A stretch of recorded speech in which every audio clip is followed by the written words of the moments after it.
from PracticeForces Studios. Thanks for listening to Improving the Business of Medicine with Kunal Jain. I know it's been going crazy. We all have been trying to find ways where we can keep ourselves into a healthy mindset to cope up with the situation what we have at this moment in front of us. This has definitely hit a lot of businesses and as well as forced us to change our lifestyle as well. So I see it as an opportunity as well as, of course, there are some adversities. So welcome to the show, and I am going to have you start the conversation how we can make work from home fun and at the same time make it productive so that everybody gets to produce results and outcomes what we all are hoping to see. Here, Sonda Eunus. So I guess we can start with the fact that, we were going towards this trend even before this whole chaos started with coronavirus. A lot of companies were already moving towards working from home or at least a hybrid environment where they had either, some employees working from home and some working at the office, or maybe even all employees working some hours from home and then some hours at the office. So, I feel like maybe as hard as this is going to be right now for us in the next, few weeks or even a few months, it may actually be something good for us in the long term because it's going to force all of us to really kind of find the best ways to utilize, this time as well as the different tools that are available to work from home, and maybe even going forward after the coronavirus craze, maybe, we will still be able to keep implementing those, and then they will in the long term help us all be productive, forever, basically. So I think that this could be a good thing for us. All considered, of course. So, I kind of just wanted to go over the fact that, okay, so what works for working from home? Why is it that it is growing right now? Why it's an increasing trend even before coronavirus? So, a lot of research shows that there is increased productivity when working from home. Now, of course, not all of it is very well backed up, I would say, because a lot of those studies are self-reporting from employees, where they're asked, do you think you're more productive? And then they say yes, because they want to keep working from home. But it has also been shown that usually their work gets better, and maybe, that's part of them wanting to stay working from home. So they want to show their employers that, I can get this done without the work structure from a traditional work environment. So again, increase in productivity has been shown from working from home. So that's something good. I think that is really, attributed to the fact that there are less distractions when you're working from the office, and you have the other coworkers that are coming and they want to share with you and they want to, discuss their weekends, or even if they're just reaching out for help. But every single time that they come to you, then you're getting distracted. And, it takes, from what I've read, at least 20 minutes or so to just get back into the zone that you were in before you got distracted. So if you're getting, 4 or 5 distractions even throughout the day, you're already losing an hour that you could be working and being productive, right? Absolutely. So I think that. That was a question a lot of people had in their mind, and even some of our staff members here, they had in mind that, we are used to of an environment where we oversee other people.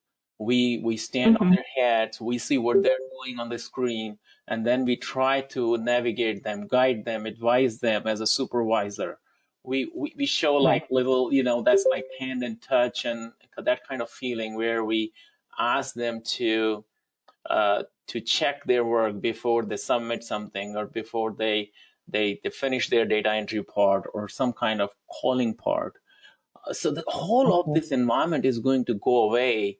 What do you think about what tools they should be looking at to make themselves productive? Like, what should be their mindset when now they are performing any kind of work?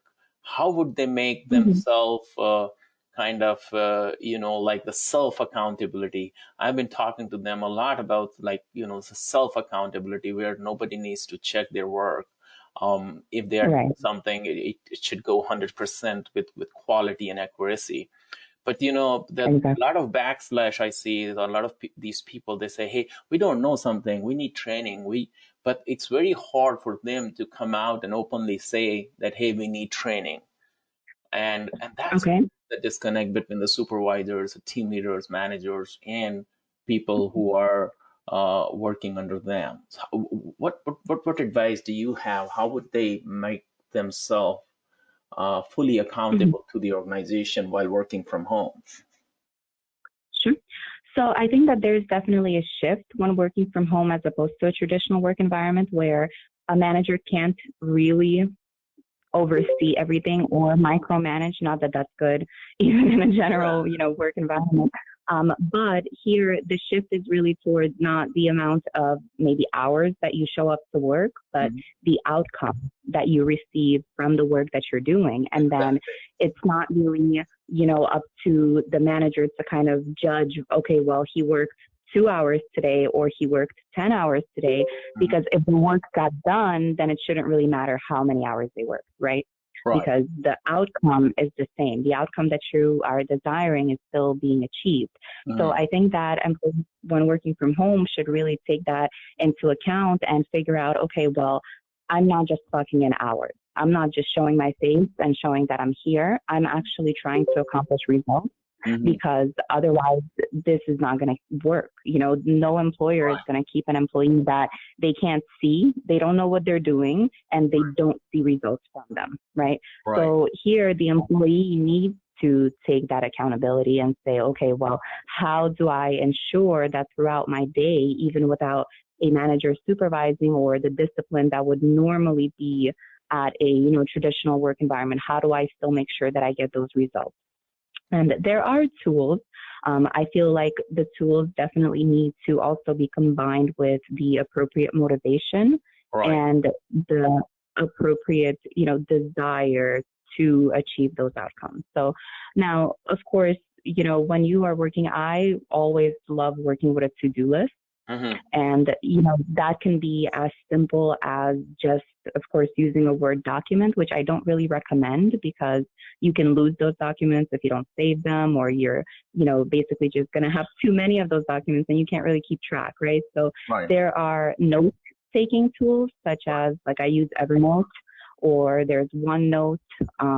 Others, just if you do a Google search and look for, note-taking apps, and just kind of play around with them and see what functionality it is that you like the best and that Do you works best call for them like your collaboration workflow. tool? Do you mean like collaboration tool, some kind of a CRM program for the organization? Like most of these small organizations have some type of CRM program these days. Like we use Bitrix 24 for our internally to communicate with our Mhm. employees, and it works great for me because then if I have to post a message, I can post it for everybody. Exactly. I love project management softwares. We use that for my company as well.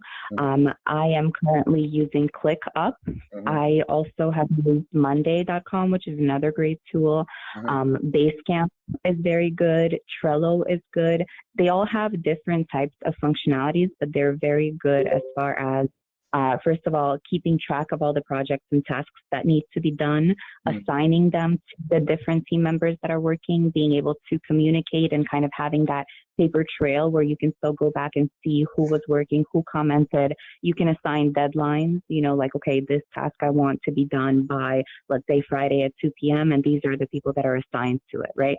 So as a leader of an organization, it's very, very useful to have a tool like that.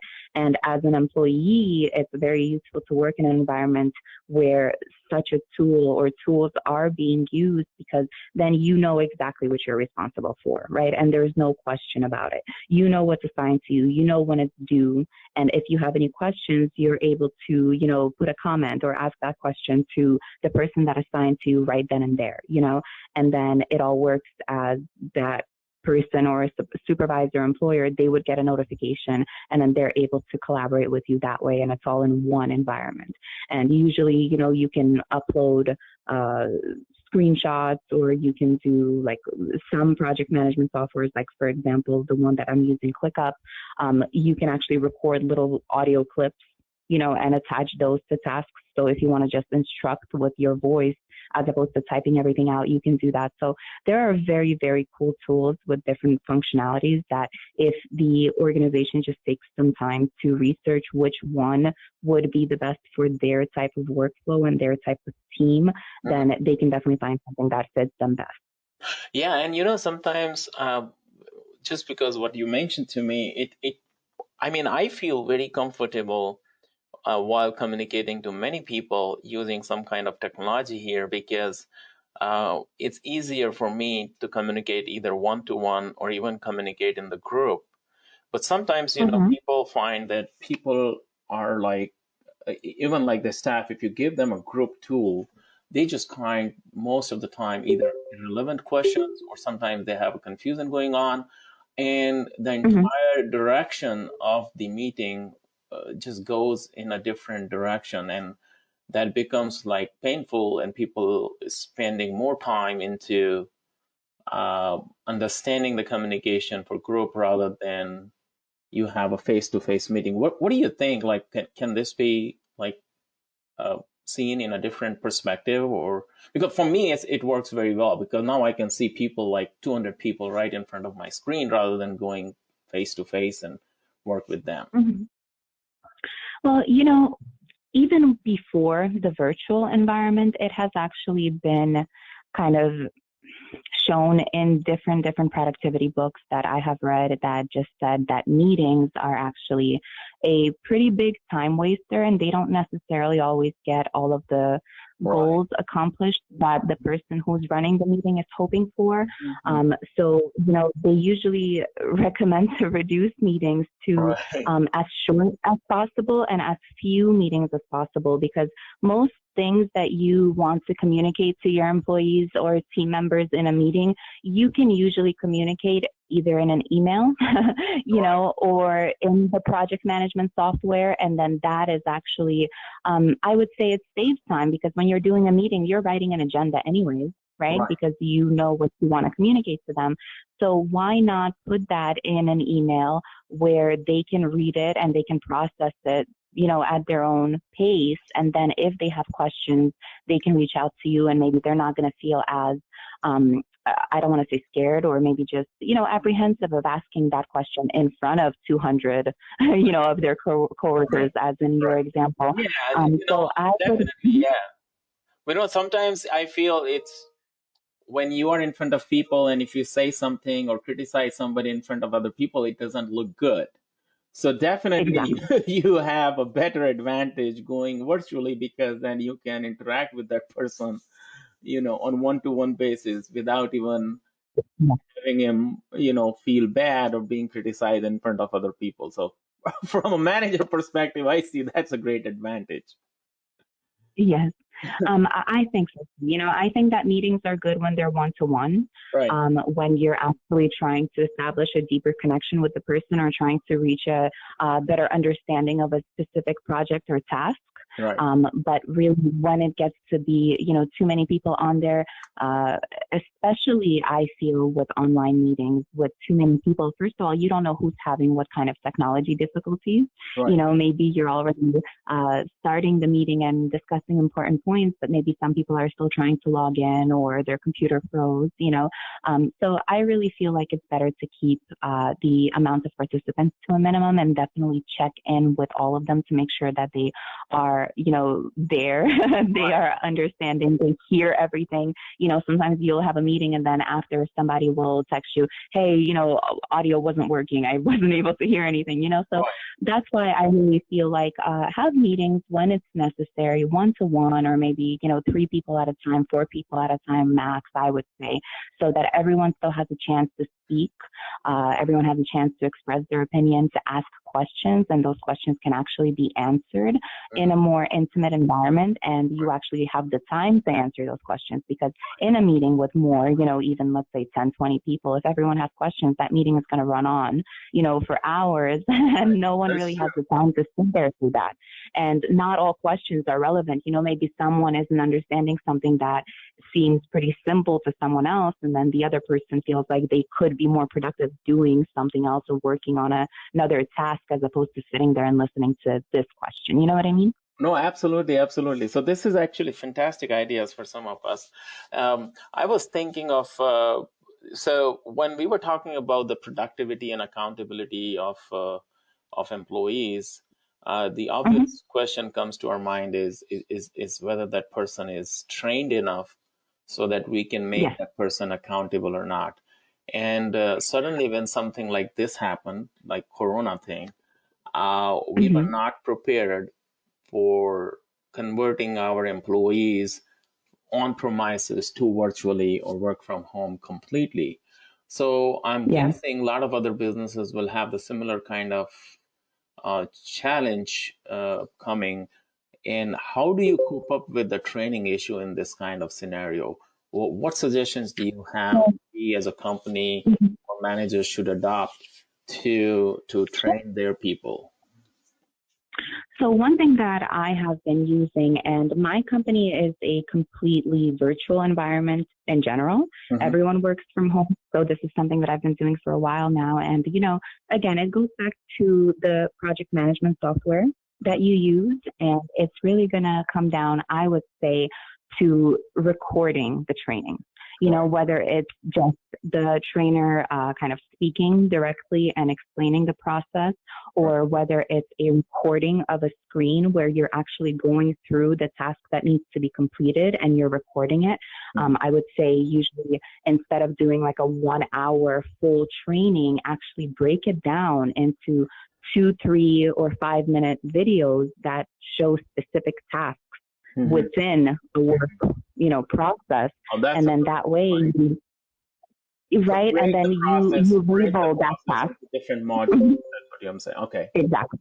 Okay. Exactly. And then, whenever they're actually working on it and they have a question about a specific step that they're on, they don't have to sit through and see, okay, where is this part addressed? They actually go specifically to that one short video. They watch it and they know what to do. And then they go on to the next step. Right. And then I feel like what we do in our project management software is that I will have laid out, okay, this is our training. Here is training for this task, for this task, for this task. Here are all the steps that you need to know. Here are the videos. And then I will have my team members actually go through, and as they're completing each one, they're going to mark them completed so that I know who has finished the training and who has not. And then they can't say, if they're making a mistake, oh, well, I wasn't shown this or I wasn't trained because you told me that you were, Right. So I feel like that's really the best way to kind of just show. And then once they have seen the information, then they can ask you questions based on their specific gaps or, where they're not too clear on something, as opposed to, let's say, every employee that comes on and then you're doing a live training with them and you're spending all of this time that you don't necessarily have to do because you can just record everything and then just use that over and over again. And of course, if there are changes to the process, then you update that, Right. Oh no, this is fantastic. Some of the ideas, we have implemented in the past, what you said, but this one idea, what you just said about breaking the process into separate modules, and then giving a small training to the employees, and then asking them to make themselves accountable and give us some kind of confirmation that they have received that training. That's fantastic. What do you think about that old traditional way of giving them a standard template for training and then pass the exam after each training? How is it going to change? Are you like, we try to use SurveyMonkey and something like that? Do you think some of those tools would come handy if it comes to online training and online, because it's going to increase. I see the complete shift in behavioral change, which is happening now. It may not even come back for a year or two. People may not come back to jobs, right? on their desks, they Well, probably would continue to work from home. I guess we never really know exactly what's going to happen. Some businesses and some companies say that they cannot see themselves working in a virtual environment. Right. And I guess this time right here, they're actually going to see if they are able to adapt to an environment like this. And then maybe if they find that it actually does work, they would be willing to implement it. Others, who have been doing this for a while, or maybe we're doing it part-time, can now see, okay, wow, I can operate in a completely virtual environment. You know what I mean? And it has been done. There are so many companies that work with, like yours, that work with employees that are, overseas in different countries, and still you're able to work, right? So it's not that it can't be done. It's really just a matter of mindset, I feel, and of course also implementing those processes. So I think that that's a great idea, actually, to have, in-service testings, or, okay, you have watched the training videos, fill out this test, or short test, short quiz. It doesn't have to be anything too crazy, just to make sure that they are proving that, yes, they watched it and they understand the material. And then if they don't, then you can counsel them and say, okay, well, I see that there's, not a clear understanding here. How do I explain it to you better? Or, let's go over this in a one-on-one. So I think that that's great. And again, that's going to be something that, the leader of the organization, as they are developing the training videos, they would also then develop those questions, those testing questions, kind of at the same time, and make sure that the questions cover exactly what was in the video. You know what? So another thing I was thinking about, and the experience we are having every day is different. But one of the things which I realized is, when we had employees sitting in the premises, there were different departments doing different functionalities and different processes. But now, if we make them come under one roof, the structure of the organization has changed from tier level to a flat organization where every employee is being treated same way. There is no supervisor, no manager, and they all are working and doing their own tasks, and become accountable to the company rather than an individual who used to be their supervisor. This entire behavior is going to change if they start working from home. What do you think about that? I don't necessarily agree with that. I feel like you can definitely have different departments even working from home, and you can even have different department supervisors also working from home. And then those supervisors are the ones that are responsible for developing the specific trainings for their department. And they're the ones that are supervising them as far as, okay, do they have questions? And they're the ones that are working with their team. So I really don't think that there's going to be too much of a difference from working in a physical environment. It's just going to be different parts in the project management software. You know what I mean? Different teams. That's all it is. The same, what you're saying, we can keep the same structure without even disrupting too much, but give the authority to these supervisors and managers, where they can increase their team and manage their teams through these kind of remote management, work from home software, CRMs. Absolutely, because they're doing the same thing. Their job doesn't change. It's just the conditions in which they are performing their job, right? And any leader should be able to adapt, especially in an emergency situation like this, and be able to lead their team to, even if they don't have the morale, or they are kind of very scared of what's going on, uncertain of what's going to happen, the leader, it's really their responsibility to not just make sure that the work is done, but to also make sure that the team feels comfortable doing it, and that they know what they're doing, and that, they're still wanting to be a part of that team, and they're not ready to kind of jump ship and see if there's any better opportunities there. You know what I mean? Right. So keeping the morale, even especially in a changing environment, is definitely the responsibility of each department supervisor. So I don't think that structure goes away. I think that it actually has to remain exactly the same, but that each person has to just adapt to the new environment.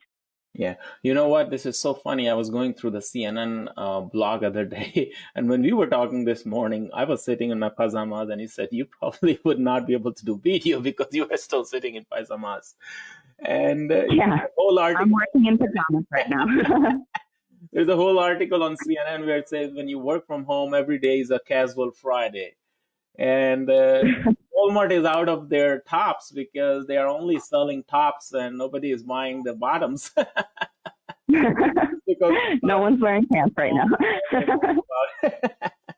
so Yeah. self-care is very important, and that's what I wanted to touch upon, how we can conduct ourselves personally at home, where we have our families, our kids, some have married lives, some are bachelors. Mhm. So how do we conduct ourselves at home that we produce professional results and optimum results without Mhm. compromising on the quality and our productivity?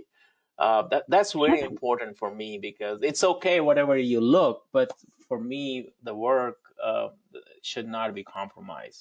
What do you think Right. about it? So, when you're working from home, it's definitely important to still maintain the same mindset as you would if you were working in an office. Hmm. So definitely still stick to your schedule. Wake up the same time that you would to go to an office. And guess what? Now you're saving time on commuting, right? You're Hmm. saving time on getting ready Right. and driving to work. So you're now actually starting to work earlier. So that's a benefit to you, right? Right. And of course, if you don't want to do that, you are setting your schedule. So if you want to do a morning workout instead, then that's also another great way to start your day and to get energized.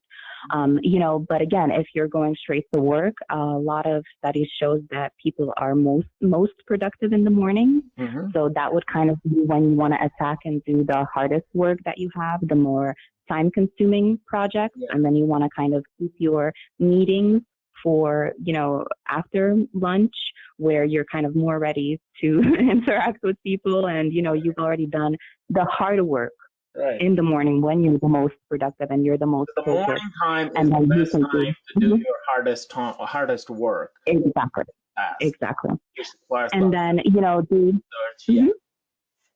Okay, go And ahead. you want to break up, your day into maybe 70 to 90-minute blocks, and then for that block, you want to pick one task that you're working on. You don't want to be multitasking, because that is really not a good way to stay productive. It's a good way to stay busy, but you're not actually achieving anything as quickly as you would be if you were to actually focus on one task at a time. And when you're focusing on those tasks, you definitely don't want distractions. Hmm. Social media is blowing up right now, especially with everyone that is at home and doesn't really know what to Yeah. do. So, notifications are coming all the time. And unless you turn those off or you mute them or even you log out of your social accounts, they're going to keep distracting you every minute or 2 minutes, right? And then it's All very the hard. I tell you, if I put Mm-hmm. something on social media, I see all of my employees hitting at me at that moment. The thought process And it's is like, what are always you doing on there, social doing media? that and liking the post while it's the time for them to work.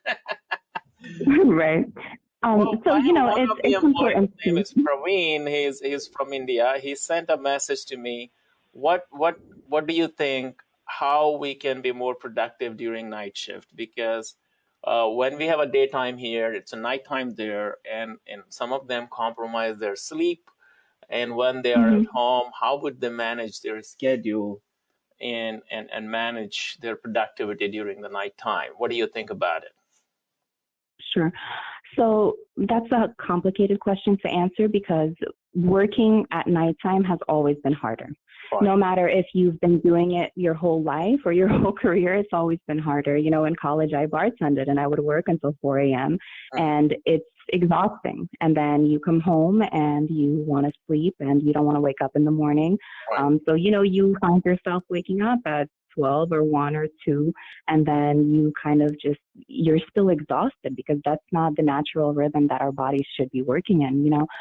But it's very important, kind of, if that's the situation that you're in, which a lot of people are, a lot of Right. people do have to work night shift. Just make sure that you're still staying healthy, just like you would Right. if you were working a regular day shift. Drink a lot of water, eat food that is good for you, that's going to stimulate your brain. Take vitamins, do, outdoor stuff, even if you're just walking around your house for, 10, 15 minutes, just get out the house, get some fresh air, take breaks throughout the day or even throughout the night as you're working. I'm a caffeine junkie, so I'm always drinking coffee. So that's going to probably be my number one trick. But again, it also does stuff. Or you can probably make some changes in a schedule. You don't need to work all 8 hours during the night. You can start Exactly. because when you're working from home, you can split half and half. Just see, right. As we said in the beginning of this podcast, that you are your own boss. That's why you're working from home. So decide what is important, which you can work during the evening time. I mean, you can start working 6 o'clock from evening and work till 12, and after midnight you're done. So exactly. that you can split half and half. I'm glad you said that because, and that's where I was going actually right before this, is that when you're breaking up those chunks of time into, let's say 90-minute blocks, then you don't really have to think about, okay, when do I work my 8-hour shift? But you think about, okay, when do I work my, 4 to 5 blocks a day, right? And then you kind of just schedule your day that way. You make sure that you have your breaks. You make sure that you have 4 or 5 or however, many you want to fit, but you really don't want to overwhelm yourself either, because once you're overexhausted, your productivity goes down anyways, even if you feel like you're working harder. But I mean, after a certain amount of hours, no matter how hard you think you're working, you're still not doing your best job because your brain is just not as fresh as it was when you first started. You know what I mean? Right. No, this is absolutely. So my goal would be to produce the best results, whatever I can, rather than I'm stick to a schedule, what I used to when I was working at the premises. So I think that's the best flexibility of time. That's the best thing I take out when I work from home, because then I have a flexibility and freedom to manage my own time the way I think is the best possible way, given the scenario and the resources I have at hand. So that's my take home, like flexibility and freedom. These are the 2 F's, which I really love it when I work from home. And exactly. And even after the pandemic, for employers that keep working or keep their teams working from home, what they have seen, and everyone that has already been doing it has seen, is that there is a demand in employers that allow their employees to work from home, because those employees, first of all, as we said, they save time, they save money on traveling to work, right? They have more flexibility, they can work on their own schedule, just like you said, and then also it helps a lot of people that may have a hard time leaving the house because they are maybe taking care of someone, like a single mom or a stay-at-home mom, or someone who's caring for an elderly parent, anything. Exactly. So it gives them that flexibility to still get the work done, but they're still able to do what they need to do. And guess what? Now they're saving on childcare, right? Or now they're saving on a private duty nurse or someone that would have to take care of their parents if they were working, right? So that's those are the benefits. And there is definitely an increase in employees looking for those types of positions. So even moving forward, that's something that employers that are not yet offering those options, they really should consider that. And not only that, but then also... Right. No, go ahead, please. It also opens their... I'm sorry? No, go ahead, finish your thought. You were saying something. Yeah, sure. It also opens them up to a much larger pool of employees, right? A much larger pool of qualified candidates, because they're not only restricted to those candidates that are around. Companies. For the companies, yes. Okay. Because now you can hire someone that's in another state because they can work completely from home, right? So now you can find more qualified employees because your pool of potential employees is now much, much larger. Okay, got it. So I have another employee, his name is Rahul Sharma, and what he is asking is how difficult it is to change our daily routine, what we were used to of doing something like by shifts. But now we are completely by ourselves. What side effects it could have on oneself and how to cope up with that. Basically, he wants to understand how can we make our can you give them some idea of how they can change their daily routine schedule? So for any new environment or situation, it's going to take some time to adjust to it, right? Like they say that it takes, 21 days to form a new habit or something like that. So it's definitely going to take some time to adjust. Yes. Especially if you have been used to a specific schedule for this whole time, and now it's something new. It's not going to happen right away. It is going to be on, our shoulders as the company leaders to make sure that there is still structure within this virtual environment so that the employees do not feel like they're completely on their own. They still have the resources, they have the tools that their company is teaching them how to use so that they can remain productive. But then it's to the employee really to control their mindset. That's the most important thing that an employee can do, is control how they feel about the situation. Tell themselves that I have to do this. We have to get through this. We are all dealing with this problem right now. And if we don't figure out a way to get through this and adapt, then guess what? We're going to be out of jobs, right? We're not going to be able to make it. Our companies are going to crash.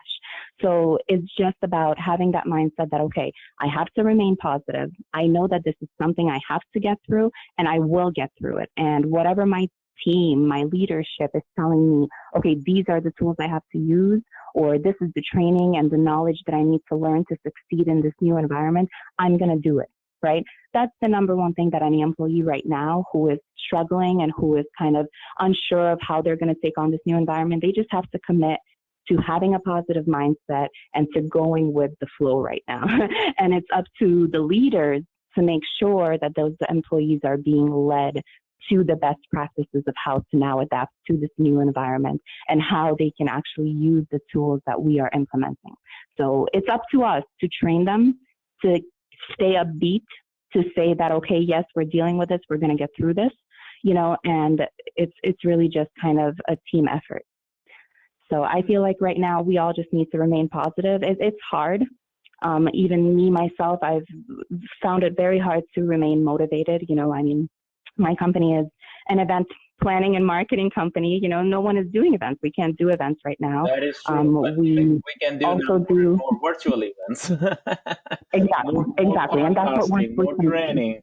So, when it comes to training, these are some fantastic ideas. Changing your mindsets, lead you to change behavior, 21 days rule, and then training. So one of our employees, his name is Adil Khan. He's very energetic employee. I know him very well. He is asking, how do we conduct training for new joiners, employees, for new processes, new softwares? It sounds like this is a kind of challenge for him. What do you think our training mechanism should change, or what should it be done?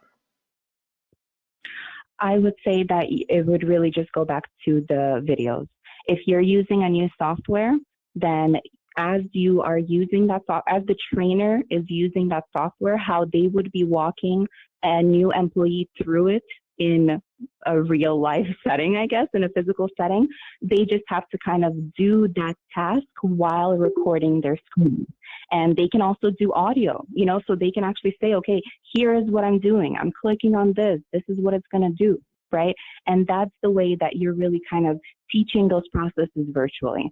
For a new software or for a new process or for a new project, you really just have to document the entire process, break it down step by step, and use videos so that you're not repeating yourself every single time that you got a new employee that you have to onboard. They can just watch those videos, and then you're just asking questions as they come in. This was fantastic. That's the easiest way I found. And when you do the virtual training, that works out best because you're not with that person face to face. And all you have to do is basically you share the same screen. And see, right now, we were sitting in Ocala. I'm sitting here in Clearwater. They are listening us from India. So everybody is sitting in his own home, and we are still participating into the meeting. We are still getting what each other person is sharing. So this is fantastic. So I think we had a great session today, Sonda. I'm going to end the session at this moment. We have more sessions discussions like this with you. Thank you very much for telling everybody about the benefits of working from home. And we would be talking and seeing more often. Thank you very much. Have a good day, everybody. Enjoy the show. Thank you. Thank you, guys. Bye bye. Thank you. Bye, everybody.